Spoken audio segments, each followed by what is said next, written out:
The Jungle's Missing Moon. It was a peaceful night in the jungle. The stars twinkled above, and the leaves rustled gently in the breeze. But something was wrong, terribly wrong. The moon was glowing silver. Silver moon that watched over the jungle each night was gone. No light, no shine, just deep, deep darkness.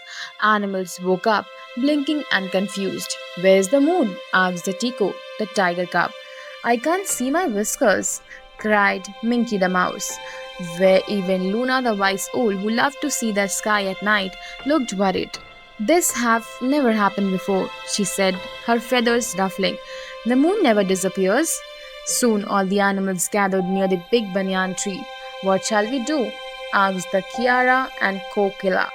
Maybe someone get gasped Rani and the rabbit.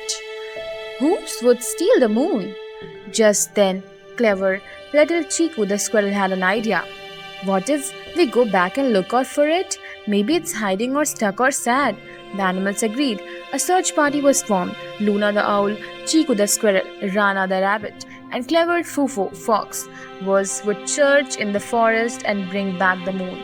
Their journey began at the riverbank. They looked in the river, no moon. They asked the frogs, Rabbit, haven't seen anything, said one sadly. But the water was dark tonight. Next, then, they climbed the top of the Firefly Hill. The fireflies were glowing bright. Maybe we can help the light in the jungle, they offered kindly. Thank you, said Luna, but we must find the real moon. Then, in the deep part of the forest, where the trees stood close and shadows whispered, they saw a faint glow. Ah, Chiku cried, look! It was a round and glowing object hidden in the vines. They tied toes closer and gasped. It was the moon. But not in the sky, it was sitting on the mossy rock. Next it stood Milo the monkey. Milo had been playing beautiful, curious, and little cheeky. Milo, cried Rani, did you take the moon? Minu looked shy. I don't want to keep it for myself. It's so pretty. It always shines. It's in everyone. I thought I could shine for me. Luna frowned gently. But Milo, the moon belongs to no one. It's a gift for all. I know, Milo whispered. But then I sat next to it. It feels like magic. Like it's almost a special animal in the world. Chiku climbed up, touched Milo's paw. You are special, Milo. We are all. That's why we share things like moon. Milo looked at them and said, will the moon shine if I let it go? I will shine even brighter, said Fufu.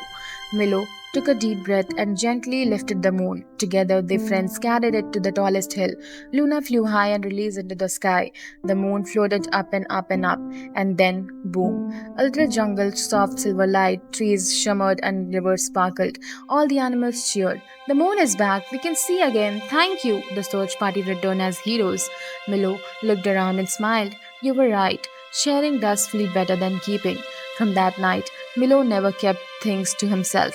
He shared his bananas, his best branch swings, and even secret love trees.